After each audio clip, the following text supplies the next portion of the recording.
It's Sunday, January 29, 2023. Welcome to the 49th episode of The Weekend Show, where we take a deep dive into the news of the week.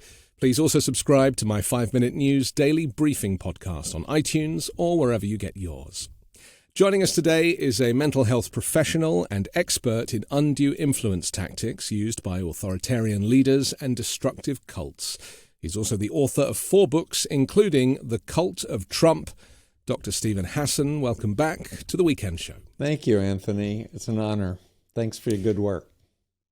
Well, thank you for your good work. This is your third appearance, I think, here on the I believe it Weekend Show. is. And your expertise is something that I always look forward to. And we talk about cults. It's weird that we talk more about cults than ever before, it seems, certainly in the mainstream. And obviously the Republican shift towards MAGA republicanism and Donald Trump being the cult leader is such a big part of that. Do you just quickly want to tell us a little bit about the book, remind people about the book if they haven't bought it, and why you were compelled to write it? Oh, so sure. So The Cult of Trump, when I was asked to do this book, I knew he was a malignant narcissist, which is the stereotypical profile of cult leaders. All the narcissism stuff, including lack of empathy and grandiosity and need for attention and entitlement, etc.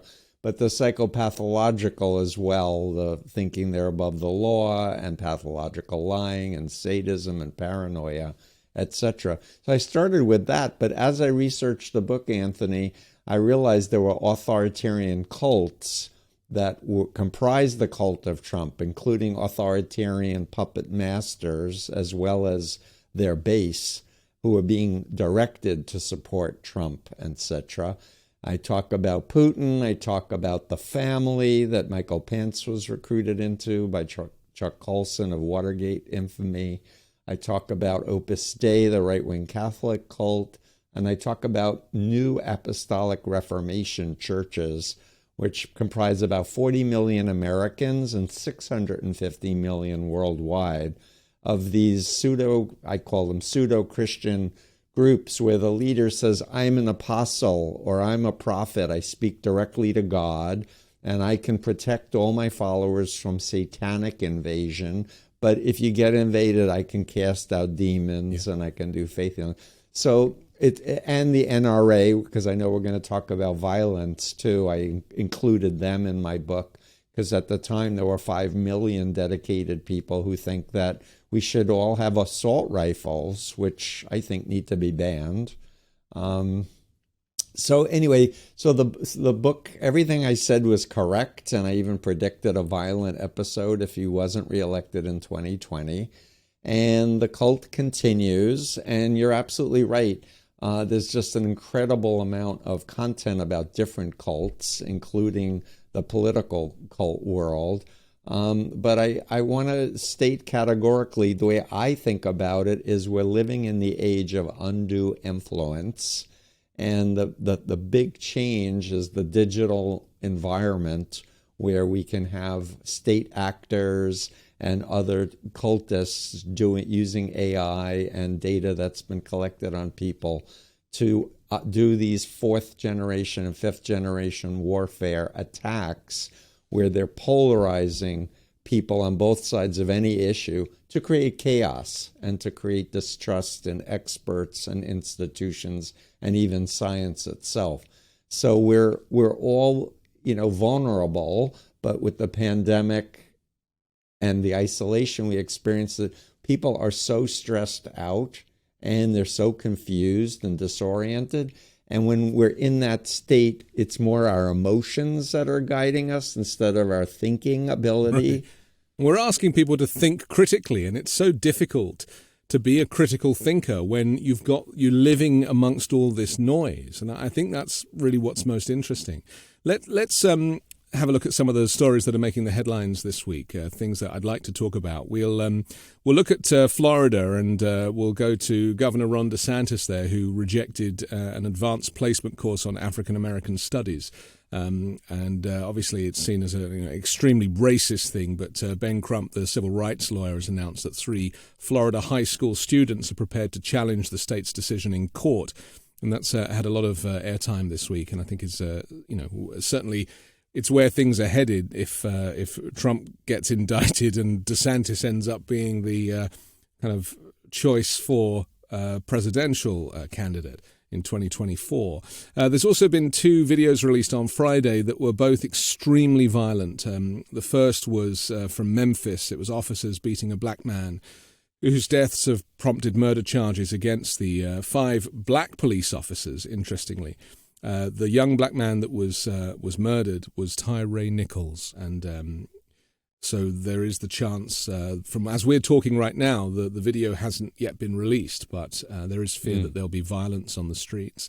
And then, of course, there was the police body cam footage from last year's vicious hammer attack on the then House Speaker Nancy Pelosi's husband, Paul Pelosi, at their home in San Francisco. That video was made public. It's so violent that I normally I like repost things on Twitter. I just couldn't repost that. It was insane. And so we'll look at how kind of violence has now become so much a part of the language of people who are angry with politics and are caught up in their own reality, I guess. But first, let's talk about International Holocaust Remembrance Day, which was Friday. Government officials from various countries gathered at the site of the Auschwitz concentration camp to remember victims and honor survivors. And among them, for the first time, was the first Jewish spouse of a U.S. president or vice president. That's, of course, Second Gentleman Doug Imhoff, who went to Poland and Berlin this week to promote both Holocaust awareness, but also the Biden administration's efforts to combat anti-Semitism. Now, there's been a change of ownership of the House, right? We now have the MAGA Republicans in charge, and Kevin McCarthy will do and say anything that Donald Trump tells him to do by the sounds of things. But he's also promoted Marjorie Taylor Greene, who herself is famed as an anti-Semite. She's been, caught in the act several times, as well as being an anti-vaxxer, and yet she's just been put on the coronavirus subcommittee, which I find quite remarkable. I mean, anti-Semitism doesn't seem to want to go away in America, does it? I mean, it's elsewhere in the world as well, we know, but if we just focus on the US, why doesn't it want to go away, and why are some of these leaders kind of leading with it? And I include George Santos in this. Well, Jews have had a long history of being persecuted and attacked and enslaved, and so I'm not surprised. I can tell you, Anthony, that I interviewed a Jesuit history professor. I learned about this book from Rachel Maddow's Ultra podcast, I might add. But this is a book about how the Nazis were in the U.S., keeping the U.S. out of World War II, stopping the U.S. from getting involved with protecting Jews. And this guy was recruiting through the Christian Front and Father Charles Coughlin, an anti-Semite, an anti-communist, had 30 million radio followers. And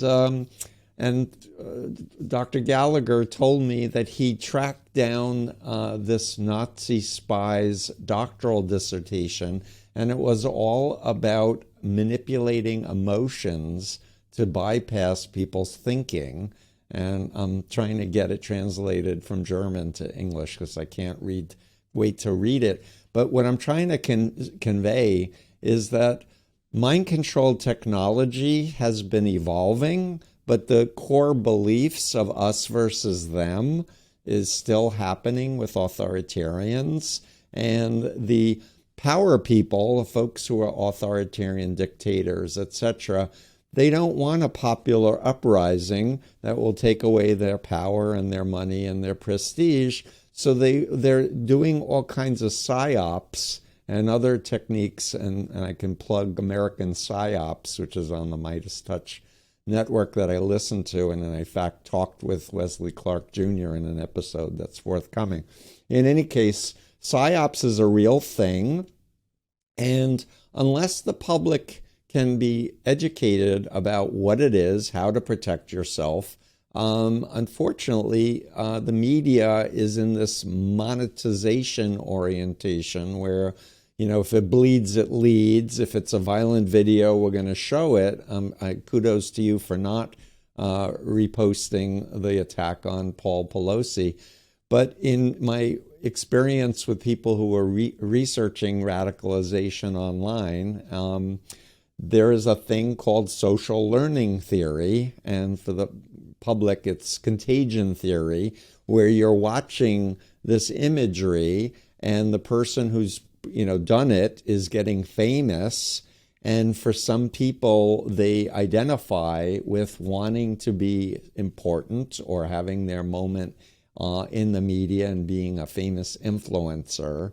And so there's a dynamic where the media really needs to get some ethics, in my opinion. I mean, Kyle Rittenhouse is a perfect example of this, right? Yes. He is a kid, right, whose mum drives him to a BLM protest with a semi-automatic weapon, and she thinks that's okay. I mean, that's the first issue, which we don't have time to talk about. But he probably knew, based on the cultural environment that we live in now, that just him walking the streets carrying this weapon, looking like he's being protected by the police because he's a white boy. Right.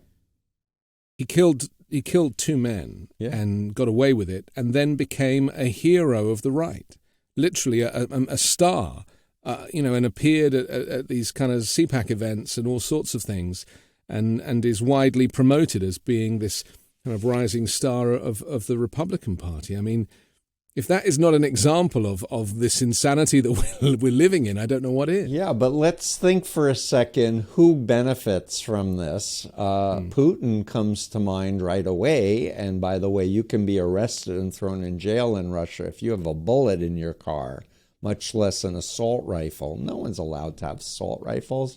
And yet he sent an agent, Maria Butina, in the NRA, went to the family's prayer breakfast with a whole bunch of Russian agents, whipping people up. We need our rights. Don't take our guns away from us.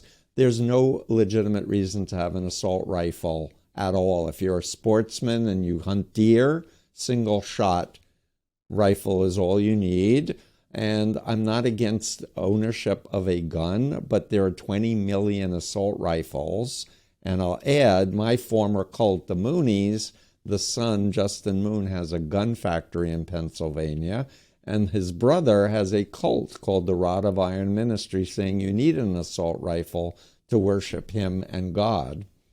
So what I'm trying to convey is that people like Putin or Xi, they want to show their people, look what happens in America. You can't even send your kids to school. They're going to get shot up by crazy Americans. They want that. They want civil war. They want polarization. And that's why I really want to encourage your listeners to be thinking, look, if we want to be a United States, we need to understand the forces that are directing politicians and media outlets to polarize and to demonize the other. And from my point as a mental health professional who's helped people get out of endless numbers of cults, QAnon is a cult. It's a psyop. And if you have a family member or friend who went down that rabbit hole, the worst thing you can do is call them names or tell them they're stupid or that they're in a cult. The best you can do is say, I miss you. How are you? I'm sorry we've had a falling out. Can we figure out a way to be in each other's lives and focus on common ground topics and build a relationship, and then ultimately say, please explain to me, go back in time the first time you heard about QAnon or the first memory you have of Donald Trump. What was it? Because when I've asked people that, they're like, oh, he was on The Apprentice. And what'd you think of him? I thought he was a jerk. That's so interesting. So help me understand, where was it that you started taking him seriously? Oh, he was elected president of the United States. And what sources of media were you relying on? So I'm not trying to persuade them out of the belief. I'm just trying to be just start curious. Beginning a dialogue. Yeah, a respectful dialogue, Yeah. and saying, listen, I'm willing to change my mind and come to your way of looking at things, but I need evidence. So give me the evidence and let's make a deal. Let's reciprocate. You share something that was important to you, and I will share, and we'll talk about it, and then I'll share something that's important to me, and we'll watch it together or discuss it. But doesn't it say something about society generally, the uncivilized nature of modern society, that people feel that they need to be in a cult? Now, they don't know that Trumpism is a cult, but they need to feel that it's the tribalism that draws them towards one side or the other. And America is very good at compartmentalizing. You're either a snowflake lefty or you're a far right Republican. I mean, there's very little in between, and yet humanity is not like that. It's so nuanced, and our beliefs are so nuanced, and yet we are pushed into one camp or the other camp. I'm certainly not in either camp, but right. and I know that for myself, and I'm sure you're probably the same. But that's the tragedy of a two-party system politically, is that people feel that they have to pick a side. What is it about society at the moment that is almost forcing people into a political ideology that is increasingly extreme? Yeah, so I want to just state categorically that from my point of view, human beings as a species have been so successful and taken over the world because of cooperation and because of connecting in groups where we share knowledge and experience through language and storytelling. And it's how we've survived and thrived. However, this thing called the digital reality that really started becoming mainstream in the mid to late 90s, and certainly with the advent of the smartphone, our minds are not adapted to this digital environment. And unfortunately, the billionaires that are controlling these platforms have incredible amounts of power, and they want our attention, and they're interested in selling products and gathering data from you to sell to advertisers so they'll make more money. But the whole model needs to be grounded in wisdom and values that are going to be survival oriented for us. And again, right now, yes, we have a kinetic war in Ukraine where there are tanks and bombs and missiles. But what's really happening from my point of view, Anthony, is it's information warfare is happening. And we are being victimized not only from bad actors on the outside, but from within the United States through these extremist Christian, Nazi, and other these NAR cult groups that don't want women to have rights, equal rights to men, don't want gays to have equal rights, and they want to impose their Christian-esque ideology on the rest of us. When the founders were so clear, they wanted separation of church and state. Marjorie Taylor Greene, just to kind of come back to her anti-Semitism for a moment, she posted on Twitter late last year that Joe Biden is Hitler, and then subsequently tweeted a doctored video of the president with a small mustache standing in a lectern with swastikas in the background, dubbed with audio of the Nazi leader. I mean, it's not as if she's even trying to hide it, right? This is outright anti-Semitism. It doesn't make sense. Like, critically, it doesn't really make sense. I mean, Biden is a Catholic, there's a whole other conversation there. But there is this desire to create discord and to pit people, social groups, religious groups against each other. Right, but I want to remind your listeners, if you've been around a few years, that Lyndon LaRouche was a political cult figure who ran for president 8 times, filled with conspiracy theories, and he would have presidents calling them Hitler with the little mustache, etc. And Putin used Roger Stone, were pals with Lyndon LaRouche. This is old psychological warfare stuff. But again, have somebody who's an elected official that was asking for a pardon and a QAnon espouser, that's where I go, this is not okay. And Anthony, partly why I went and did my doctoral work in my 60s, because I'm 68 at this point, was because I realized the law is about 100 years out of date with understanding how the human mind works. And the law needs a way to not just punish the people who are invading the Capitol violently and beating police, but to prosecute the insiders, the influencers, the Donald Trumps, the Fox Newses, and the other politicians that are obviously being paid off financially or are ideologically co-opted to be anti-democratic.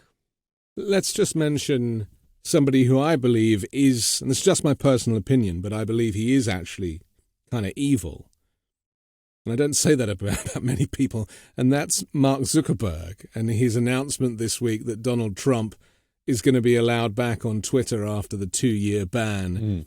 And he was banned in the not Twitter, sorry, Facebook, and he was banned in the first place for inciting the insurrection and all of the stuff surrounding January 6th. I mean, every time I've watched Mark Zuckerberg being interviewed, normally like in a select committee situation, I just don't get him. I'm like, your intentions seem entirely dishonorable. Mm-hmm. To allow Trump back on Facebook, especially now that he's announced his desire to run again in 2024, his campaign has effectively begun. Yeah. Facebook is a gigantic platform for him to spout more of his bile and his lies. Yeah, I mean, not just his. It's but not good. It's an international platform as well, and there's far less monitoring in other countries than even in the United States, which is bad. But I'm going to put my mental health professional cap on, if I may, and say I don't think of Mark Zuckerberg as like evil in an ontological sense or a being sense. But I do believe he's on the spectrum, the autism spectrum, as is Elon Musk and Bill Gates and Steve Jobs. And Albert Einstein. Some of the most brilliant minds of our time are neurodivergent or neuroatypical, but they have a different way of approaching reality, and they're very vulnerable to being manipulated, especially if a false community comes around and embraces them and tells them how wonderful they are. Now, they may be narcissistic, they may be malignant narcissistic. That goes back to their early parenting or lack of secure parenting that was done on them. But I can say my influence continuum and my bite model, when I use this to explain to folks on the spectrum, they love it immediately, because the ethical side is about informed consent, conscience, critical thinking, creativity, humor, and having your own free will to make decisions. And the unethical side is all about dogma, deception, hatred, obedience over your own self-awareness, your own sense of values. But folks on the spectrum can be deprogrammed, to use that term. People can come to realize, wait a minute, but it's a matter... Nobody's thinking about, well, instead of calling them names, how can we talk to them in a way that might promote perspective building? And for me, if people have children and they love their kids, that's the leverage point to discuss, because when it comes to global climate crisis, for example, what kind of world are we giving to our children and our grandchildren and our great-grandchildren if we allow the authoritarian fossil fuel industry to continue doing disinformation campaigns on the rest of us? I suppose my feelings towards Mark Zuckerberg are less about his neurodiversity and more about the deception of his company, where they have claimed to be looking out for misinformation and have actually facilitated the distribution of that. And it happened with Brexit in Europe, and it's certainly happened in the 2016 election and then the 2020 election as well. And ironically, the press release that was written the other day that said that he was they were letting Trump back on Facebook was written by their new kind of global affairs spokesperson, who is Nick Clegg, who's actually a former British deputy prime minister who was the leader of the Liberal Democrat Party in the UK. So this kind of very liberal, very progressive man had to write the press release that said, we're letting this fascist dictator back on the platform. Yeah. And I just thought, wow, everybody has their price, you know? Everybody has their price. Well, so on an optimistic level, Anthony, there is Tristan Harris and the Center for Humane Technology and his incredible documentary, The Social Dilemma. And if your listeners haven't seen it yet, you must watch it and watch it with your children and family. And it's on Netflix, I think. Yeah, and they are literally developing courses, and they are literally approaching Silicon Valley, who have children, executives, who in the film, he was interviewing former executives who are like, we won't let our kids be on iPads and iPhones. Are you kidding me? That's toxic. So to say, look, if it's not good for your kids, why would you do it to your neighbor's kids or your other members of society's kids? And we got to get out of the Ayn Randian selfishness is good and altruism is evil and the greed is good. The more money you have, the better a person you are. It's nonsense. Nobody talks on their deathbed about, I wish I had worked harder and had more money. They all talk about, wish they spent more time with their loved ones and friends and did something actually meaningful to contribute. This is a very American thing culturally, isn't it? I mean, it's less prolific in Europe to think that money buys happiness and that fame and finance is the secret to, having a great life. And I guess it's all baked into the American dream. And that's partly why Trump was elected, because he was seen as rich. And therefore, if he's rich, he must be clever and he must be successful. And it turned out none of those things were true. But it shows how dangerous it can be to kind of fall into that trap of thinking that great riches equals a good person with great morals. Right. So in the Cult of Trump book, I talk about the fact that I believe Trump is a symptom of decades. And I start with Edward Bernays, the nephew of Freud, who wrote the 1928 book Propaganda, and Goebbels tried to hire him. And he said no, but Goebbels still used his stuff.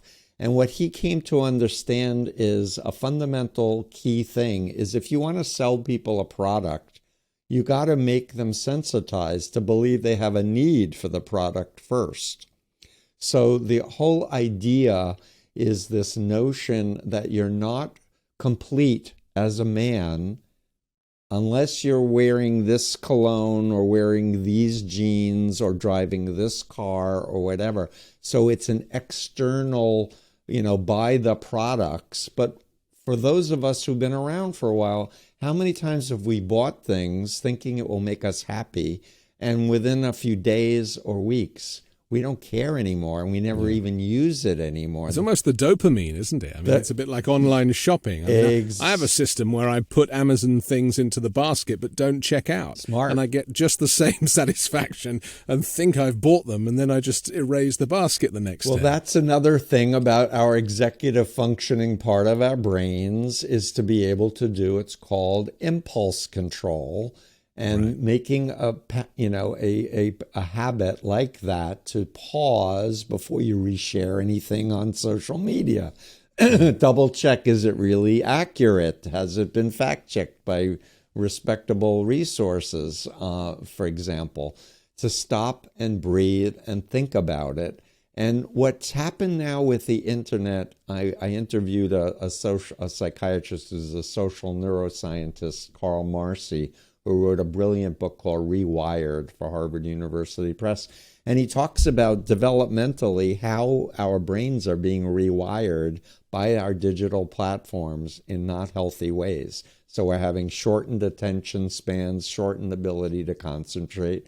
And we need to build in time for deep thought, and where we're not constantly listening to podcasts and books and and rushing, but actually we can get more work done if we rest our brain, get up and walk. And they're saying now you should get up for 5 minutes every 30 minutes and just walk around, because you'll be more productive when you sit back down instead of Well, it's the value of doing nothing. I've always advocated for this. There's not much time for it these days. But I mean, even as a kid, in school, I would stare out the window and they would tell you off for daydreaming. And actually, these days, daydreaming is so valuable. That's when you have all your greatest ideas. Right.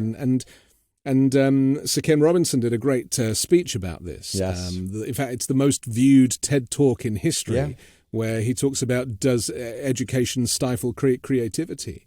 So we owe it to ourselves to be to have more time and to be less led, I guess, by whatever is on our algorithmic feed in our social network. But how does that answer the fact that people seem to be, or society seems to be, more violent than ever? I mean, there have been nearly 40 mass shootings since the 1st of January this year. Yeah. We saw 3 in California this week. Very odd mass shootings, yes. with both assailants, both in the case of Monterey Park and then the other one which took place at a mushroom farm. Mm-hmm. There didn't seem to be a motive other than these people were angry. That they didn't know anybody. I mean, one of them was colleagues of the other, but the guy who went into, and these were all Chinese community, the guy right. who went into the dance hall, he hadn't danced there for 5 years, right. And yet he was just angry, and he went in and shot a whole bunch of people. And the two were also older than the older. media. One was 71, one was 67. Right. It's very strange that. So all I can say is that people are reaching an overload stress point, and right. they're losing a capacity to have hope for the future. And they are not sleeping properly, for example. A lot of people are on social media for 10, 11 hours a day. 90% of Americans bring their phone into bed with them. It's the last thing before they go to sleep, and the first thing they turn on. And use it on the toilet. And it's not okay for our brains. Where the center of gravity is becoming the phone and the social media platforms, not in our bodies, where we're saying, you know what? I need to decide my mind, what I believe, what I want to choose to do. And I want to practice kindness and compassion and love, because you get a lot of dopamine and oxytocin and good brain chemicals, and it helps your immune system, because there's an epidemic of autoimmune diseases. Why? Because people's cortisol levels are at panic mode all the time, and it sabotages our body's ability to heal itself and to come back to baseline. So none of this is good in a country that allows weapons to be bought very easily on the high street. And so these almost 40 mass shootings this year, let alone the number of just shootings, not mass shootings. I think mass shooting has to be four people in order to be counted in certain organizations count mass shootings differently. But my concern, as somebody who comes from a country where the police don't even carry guns, I actually went online after the 3 California shootings, because there was one in Oakland as well. I went on Yelp and I did a search for a gun shop, my nearest gun shop, right? I wouldn't know where to find one, but there was one just a few miles away here in California. And, you look through the reviews and the pictures, and all I saw in the pictures was 2 walls of semi-automatic rifles and handguns and, all available. California has more background checks than some states.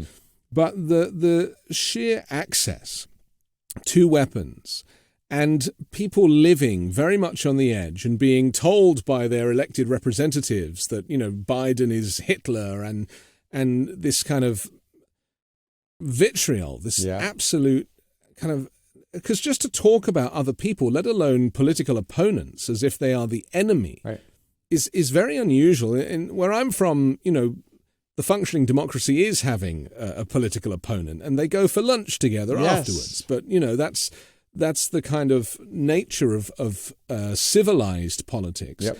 But the uncivilized politics that we are witnessing here in the US, because the MAGA Republicans don't seem to have an ideology as far as I can see. They just seem to want to own the libs, hate the libs, and do anything they can to bring them down.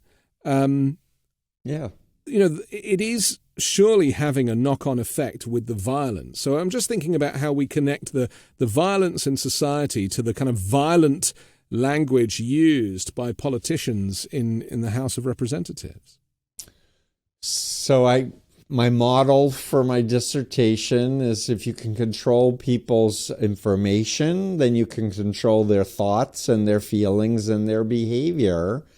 And if you're shown persuasive documentaries with disinformation, a sprinkle in a little bit of truth here and there, with actors who seem to be experts because they're talking with certainty. I want to just mention a book I just read, Anthony, called The Knowledge Illusion by two cognitive scientists. And they say if you ask a person, do you know about X? They'll say, yep. Well, can you explain what that actually means or how that actually works? People don't know. But there's an illusion that they know because we have Google and we can just connect with information. And here's where it's so critical to really look at your sources and ask, are they actual experts in the thing they're talking about? Because you'll hear someone who's an expert in religion talking about, politics. Huh? Yeah. How does that, but then they say, well, God said to me that da-da-da-da-da, or Satan is... Yeah. But experts have been devalued as well, haven't they? Well, that's the fourth generation warfare again. Right. To create and I see that chaos. With Marjorie Taylor Greene. Yeah. She is... I mean, I don't want to be rude about her, but she's pretty dumb as far as, having the ability to kind of critically understand what's put in front of her. And she posted a video the other day of a heart surgeon finding a kind of heart valve that was blocked with a connection saying this person had been vaccinated a few days earlier. And then she reposts that and she writes, this needs to be investigated immediately. Yeah. And I was like, whoa, I mean... she now holds quite a responsible position in Congress. Right. She has the support of the leader of the Republicans in Congress. Right. She has a new platform. She's back on Twitter. She is now going to be very much, she's even seeking to be vice president with Trump, apparently. I mean, she wants that job. Right. And yet she cannot make the connection between the fact that someone having their heart valve repaired bears no relation to the fact that they got vaxxed a few days before. Right. So I want to state, categorically that I try to avoid making statements about people's intelligence. Why? Me too, but I've given up with her. I was in a frickin' cult, and I was told that God wanted Nixon to be president during Watergate, and we need to fast on the Capitol stairs. I was told that if North Korea invades South Korea, Americans will die on the front lines to engage America. I can tell you, democracy was satanic. I believed all these terrible beliefs. So the cult has got to Marjorie rather than necessarily the ability to think critically. Exactly. But what what should I do? I think we need to have public hearings on brainwashing, QAnon, PSYOPs, information warfare, and tell the public how this works. You won't get them now, Stephen. So they can protect. You won't get them now, yeah. Well, but the Senate could potentially have public hearings because we still have people who care about democracy and wanting to save the Constitution and not burn up the United States of America. But the point is that there is an answer to all this. For me, my deprogramming, learning about Chinese communist brainwashing, provided a touchstone for me to ask, well, I'm doing God's will, they're Satan, but we're doing the same 8 criteria, according to Robert Lifton, of brainwashing. That doesn't compute. And the thing that woke me up ultimately was me realizing Moon was a liar. And if he was a liar, I couldn't trust him. And if he's a liar, he couldn't be God's agent, because the Moonies taught that God is a God of truth. So once my critical faculties came back online, I was like, how could I have ever gotten involved with this group? What happened to me?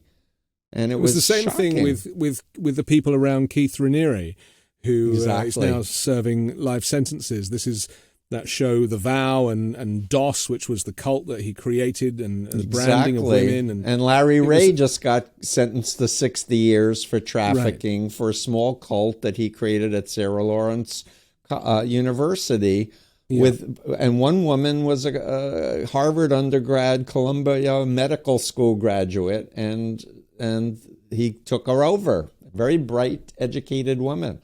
So when we've talked before, you've talked about how every human has vulnerability, and that it's possible to reprogram or deprogram people effectively at first. And if this is the case with the likes of Marjorie Taylor Greene and Lauren Boebert and Paul Gosar, again, who's a very extreme individual who's now been given committee posts. I mean, these people are our elected representatives. I mean, It's not like this is a faction of, a small cult that the authorities are aware of. These are the authorities. Agreed. But the Nazis had politicians in the 30s in the United States government. This is a factual thing. So are these people paid off? Are they being blackmailed? Or have they been ideologically programmed? I don't know, but they're a danger to democracy. And, some of them are quite young, so they have kind of grown up. I'm talking about, even Green and Boebert especially. I mean, they've grown up they've not grown up, but they've certainly they've moved away from like working in a restaurant and to being on the political stage with social media as their guide. So they have not read the books or had the education. They've been completely driven by either what Donald Trump said from 2015 onwards, 2014 onwards, I guess. They've had, that kind of extremist, what used to be, the kind of far right that was not really spoken about. They'll put them in that bracket with the KKK. Yeah, John underground, the Nazis. Yeah, underground systemic racism that's kind of baked into a percentage of Republicans. So they've been fed all this stuff, and then they get elected because they say all the right things to their constituents or scare them off or whatever, or instill fear in them.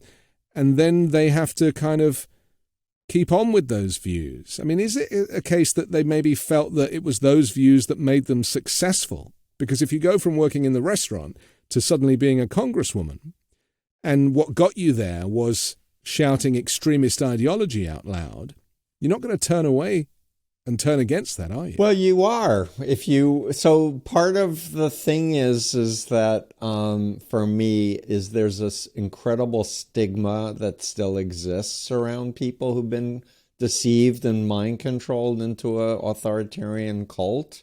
And so a lot of people who've been in it or raised in it are embarrassed or ashamed and don't talk about it. And yet what we're seeing now in the media, more podcasts, more documentaries coming out about people who have this experience. And so what I've been encouraging people, if they are in a strong place in their life, to share their story so that it doesn't keep people on the fringe feeling like, they can't leave. And I want to share very quickly, I wrote about David Weissman, who was a self-proclaimed MAGA troll. I wrote about him in my book. He was harassing libs, and he was going after Sarah Silverman after a gun shooting thing. He was a former military vet. Exactly. Right? He is Jewish and a military vet, but he was full-on MAGA troll, and so he's attacking her, and she says to him on Twitter, I believe it was, "So you're a veteran? Thank you for your service." And he was expecting to be blocked or called a moron or something like that. And this famous celebrity, attractive woman, is complimenting him and thanking him. And then she says, if you don't agree with what we're talking about with gun reform, what's your solution for children being murdered in schools? I'd be very eager to hear. And he was like, no one's ever asked me. I actually don't know. Yeah. And that opened him up to, wait a minute, she's respecting me. She's asking me a good question. She really is expecting a response, and I haven't thought about it. I need to do my research. And now, from that engagement, what I call the strategic interaction approach, so Sarah was doing it, he's one of the most prolific, posters for democracy, etc. But I want to caution people from, demonizing the other, just like I'm being demonized. I'm in the cult of Soros, or I'm in the cult, of the libtards, etc. I'm like, really? Yes, Steven, you've been brainwashed. Really? Tell me more. Tell me what's happened to me. Because if you know more about brainwashing, I'm all ears. And then they're like, they don't have an answer. I have noticed this, is that, and I have very little exposure, as I've said before on this show, but my Trump-supporting landlord, the brevity of the conversations with him I find very interesting. There is no desire to talk about anything other than, he'll get in the insults, you're a snowflake, you're a this, you're a that, pay me my rent. But in terms of an elongated conversation, the types of conversations that we need to be having with people to help them see or come to terms with their own journey and how they might have been brainwashed unwittingly, it's very hard to do that because of their brevity. It's almost like, just open the door. Is that what you want to say? Okay, I don't want to hear that, shut and run away. And so, how do we deal with the fact that these conversations require hours, really? I mean, you and I could talk about these things indefinitely. It's usually not a one-time quickie, zinger. And that's another mistake people have, is that they try to persuade through facts instead of realizing I need to build a relationship with this person where they feel respected and where I'm showing myself to be genuinely interested and curious about them. And what I say to people who ask me, I say, you have to determine, because there's a limited number of hours in the day, what's your priorities. If it's your sister or your uncle that you loved and you haven't talked to them in 3 years, I'd say that's a high priority. You should watch one less movie a week and spend that time just asking, can I ask your opinion about this? I'm confused. I heard this and I heard that. What's your take on it? Because if you ask people their opinion respectfully, it will bring them closer to you at the very least. And the key is, I really recommend having an open mind. Like, change my mind. Tell me that vaccinations are evil. I've had them all, but I want to understand what you understand, and that maybe we can agree or maybe we won't agree. And maybe we both don't know what the actual thing is, and we'll find out in 5 or 10 more years of research. But we're all human. Just as an aside, Marjorie Taylor Greene's been posting this last couple of weeks, I don't know if you've seen them, videos of white Republicans in the main having extreme reactions to the vaccine, supposedly, with violent shaking. Yeah. And they're kind of hilarious in a way, because they are clearly all untrue. Right. And yet it is so obviously faked. It's so obviously, a political distraction. And yet, she as a congresswoman is reposting these videos and going, here's another one, here's another one, here's another one. And yet they want to be famous, so they'll make a video of them shaking violently. And right, but it's show business. So my take is, and I actually wrote an op-ed on this, that anti-vaxxers are using cult techniques, including disinformation, but phobia programming, making people irrationally afraid of something that is not dangerous. Yeah. And the other thing that I want to come back to with Bernays and with Hitler and Goebbels is if you repeat something over and over and over again, And if you make a really exaggerated claim, the average person goes, it has to be true because it's so extreme. Yeah. And after all, she's a congressperson. But what does that matter unless you understand that intelligent, educated people can be co-opted and do disinformation campaigns? Let's just go back because of the violence that we've seen this week, not just police brutality, but also these mass shootings. I'm very interested in your analysis of how and why it is that after 40 mass shootings this month alone, but a proliferation of school shootings, the murder of children, the execution of black men by white police officers, all of this violence that we see in the US that we do not see outside of the US in civilized nations. Yep. It just does not exist. One or two cases maybe, but nothing like here in the US. And people have been, people just have got used to it, right? It's so normal now that it's just become, another school shooting. And I would never have that thought, but I'm sure that people do. How do we get to a point? And I know this is probably a whole other podcast, but you'll have to invite me back. I definitely will. Sorry. It's a whole other podcast, but it's how do we get to the point where school shootings and mass shootings are being committed and there is zero appetite to do anything about gun control? So it's almost as if people have been programmed to disassociate gun crime and gun violence with the sale of guns. Yeah. It's completely clear that is why, because in the other countries where it doesn't happen, you can't buy a gun. Right. But you can here. Right. And so it must be some kind of brainwashing or mind control that is preventing legislation from changing so that, because it's not just Wayne LaPierre at the NRA and him putting pressure on Republican politicians. There's plenty of Democrats that worry that they won't get elected if they do anything about gun control.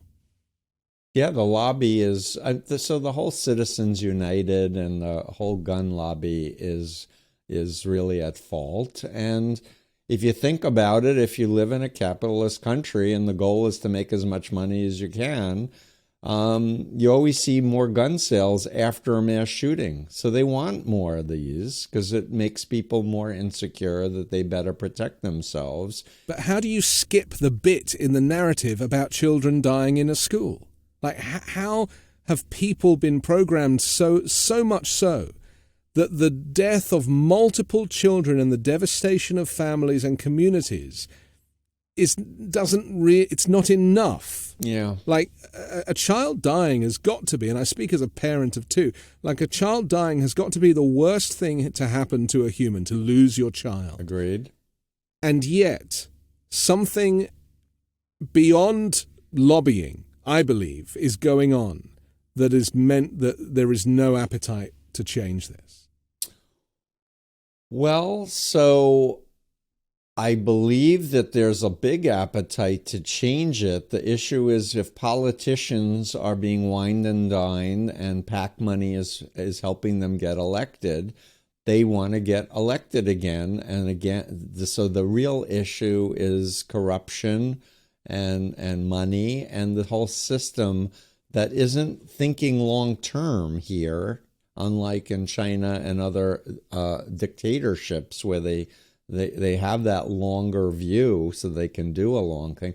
The GOP did a long game. The John Birchers, the Council for National Policy. This is over Federalist Society. This is over decades that they were like, we want to change the laws, so let's infiltrate the Supreme Court. How do you turn off the emotional switch?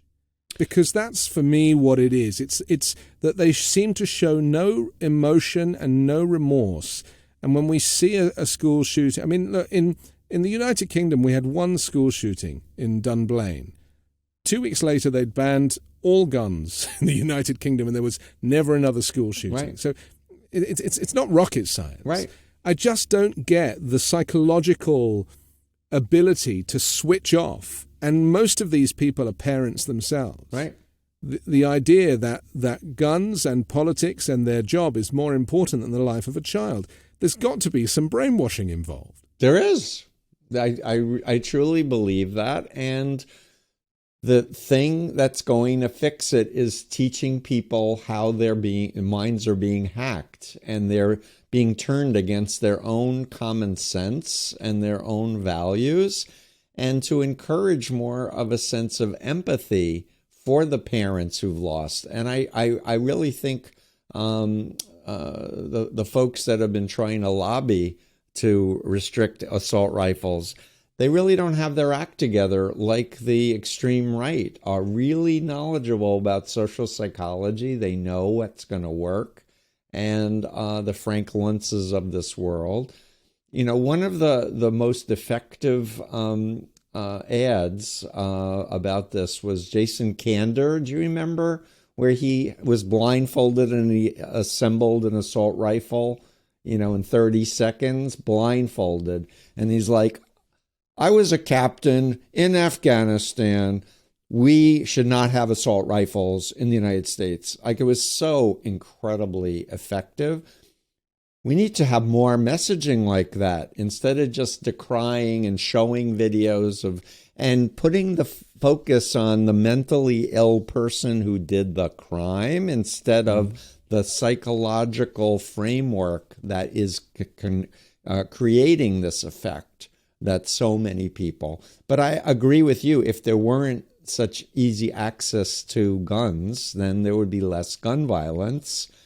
There are 20 million assault rifles in America, 20 million, and they're stockpiled by I think 1% of the gun owners. So what I see are armed militias directed by foreign entities and people who want the Texas to secede from the Union or want to stop indigenous people from having their lands and being able to govern, properly. That are messing with everybody's mind so that we take our attention off of really thinking, how are we going to fix the planet so we have a survivable environment for our children and our grandchildren. So there's definitely a messaging that can be done, but without explaining social psychology, without dismantling the false beliefs that I'm too smart, it would never happen to me, or blaming the victims who've been co-opted to do horrible things. And I just want to state for your listeners, when I'm talking to people in the cult of Trump, talking about Chinese communist brainwashing works, they're interested in learning about that. And talking about pimps and traffickers, they're interested in that because they say they're for protecting children from the trafficking, right? Yes. So, and I also want to just mention there's a Hulu special coming out February 9th about this Larry Ray cult. And what makes it so, it's horrible to watch in some ways because they have footage of him mind controlling these really bright college students, including this medical doctor. But showing the techniques of gaslighting, sleep deprivation, drugs, incremental indoctrination, saying he can read minds, all of these techniques. So it can be a teaching tool if people approach it that way, as opposed to just watching it and going, how can people allow that to happen to them? Yeah. And with that judgment. Let's just finally mention Ron DeSantis, because he's hit the headlines yet again. I personally think he's more dangerous than Trump in a way, because, he is educated and he is kind of very manipulative and very he really knows what he's doing. And yet again, here he's rejected this advanced placement course on African American studies. And what he said about it, he said it had no educational value, which was the most offensive part of this. And as we know, the civil rights lawyer Ben Crump is encouraging some kids to sue effectively. And I think they want to have a dialogue with the Sure. education department first. Sure.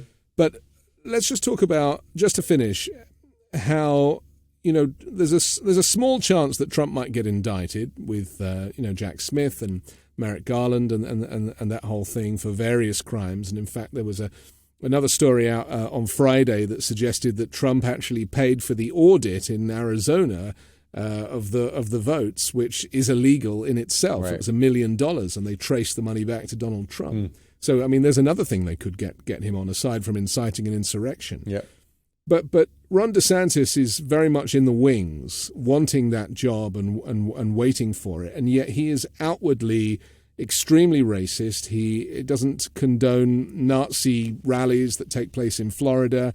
How worried should we be, or concerned should we be about the rise of DeSantis's brand of fascism versus Donald Trump's? I'm very concerned about it, but I want to state categorically, people talk about Trump as if he's a genius who's thought up all of these techniques and everything. I don't believe that for a minute.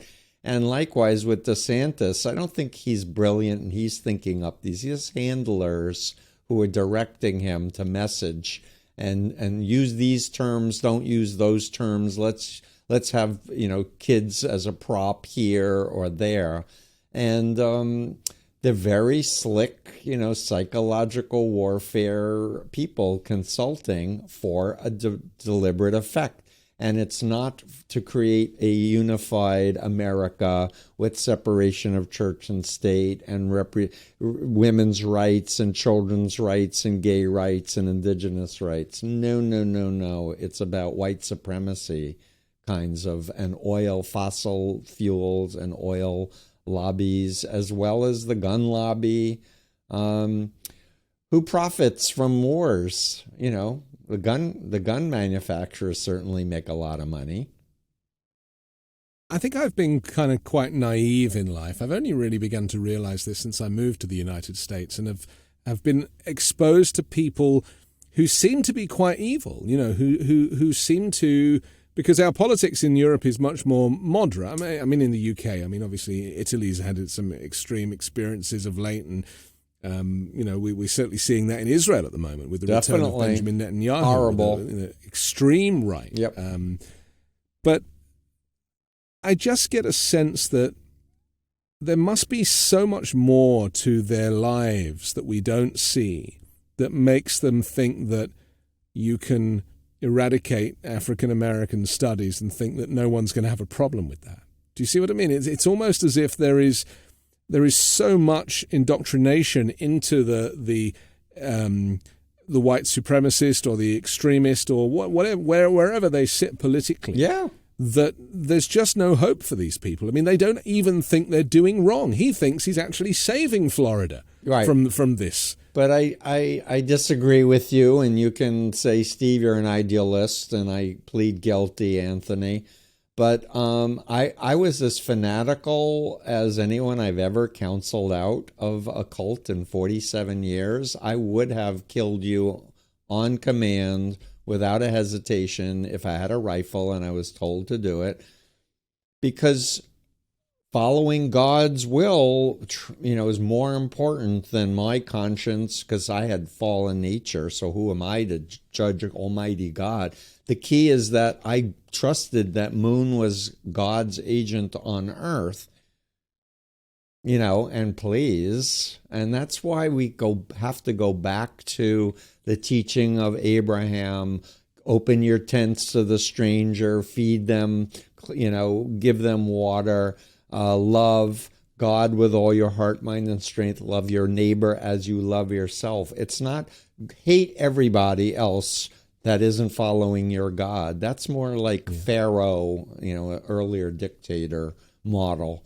And why do Jews seem to be so involved with medicine and law and media?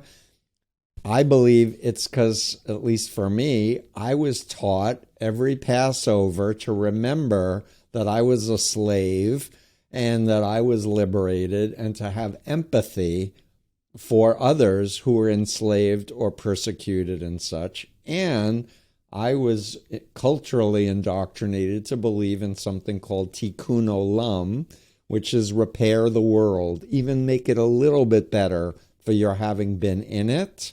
And this goes for cultural Jews who have no belief in metaphysical entities. Most don't. But this notion that we are our brother's keeper, we should do unto others as we want them to do unto you. That was Hillel's teaching. On one leg, explain the Torah. Don't do to others what you don't want done to you.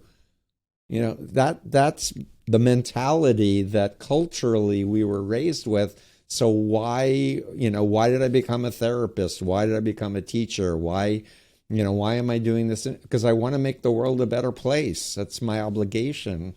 Yeah. And it's a tragedy that teaching has been weaponized to make some people believe that Jews are out to control and to take ownership and actually the reality is that there is still some goodness left in people, and we would be foolish not to give people the benefit of the doubt. Right. So the main technique they want to do good. I'm sorry. The main technique of people like Trump and other dictators is to project on the other what you yourself are guilty of. So they want to control us. No, you want to control us, but you're projecting it onto the other. You're not owning it. And then if something happens, you play the victim. Ooh, I'm being persecuted. It's like, let's grow up out of being a child and grow up to mature adulthood where we can take different perspectives and change our minds and not feel like we're a lesser person because we've changed our mind on a topic, but actually reframe it as life is a journey and we're learning, and how great that we have the ability to change our minds and our beliefs. And that's what I've tried to model coming out of the Moonies, to say, hey, I have 2 masters and a doctorate. I was not a stupid person when I was 19 and I was lied to and women flirted with me and I got into this right-wing fascist cult and I did terrible things. But I got out with the help of my family, and there are millions of us who have gotten out and need to understand what happened to them, and then they can be even more productive members of society in the world. Okay. Stephen, I'm very grateful you made it out. I really am. Yeah. And I'm thrilled that you're able to share your experience and expertise with us. And as always, thank you for being on The Weekend Show. Thank you so much. Dr. Steven Hassan, I'm Anthony Davis. Please subscribe to The Weekend Show on YouTube or as an audio podcast, and also the 5 Minute News daily podcast, which drops every morning, so you can hear me tell you what's happening around the world while you make your coffee. Join me next week with a brand new special guest and 3 more factual news stories to discuss on the 5 Minute News Weekend Show with MeidasTouch.